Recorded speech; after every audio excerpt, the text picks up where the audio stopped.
these things that we were seeing and experiencing were real, and that they were being collected by not just grandma in the backyard shooting a camera and seeing some lights back there.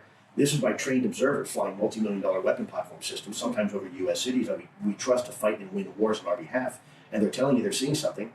They're seeing something that they don't know what it is. And we have to pay attention, which is backed up by electro-optical data, which is backed up by the radar data, which is backed up by, more and more and more layers. At some point, you have to look and say, there's an old saying we have: if you see it once, it's an anomaly. If you see it twice, it could be a coincidence. If you see it 3 times, you're probably looking at a trend, right? And so that's what we're seeing.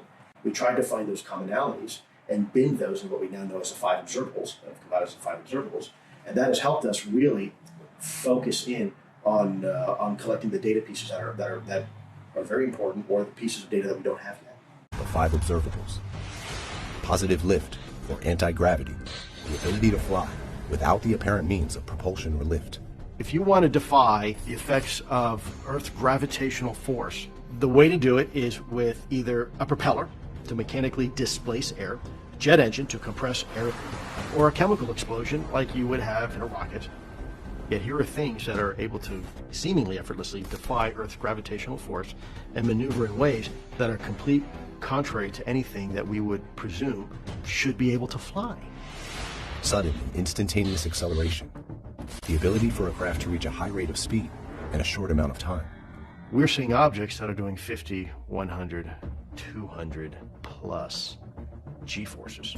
Materials just aren't designed to withstand those forces. Hypersonic velocity, a craft's ability to reach speeds over 3,700 miles per hour, 5 times the speed of sound. As an object is traveling in a 3-dimensional space, the faster it goes, the more forces are placed upon it. And yet, here's an object that's doing well in advance of those speeds, and I don't mean just 3,000 or 4,000 miles an hour, potentially 8, 9, 10,000 miles an hour.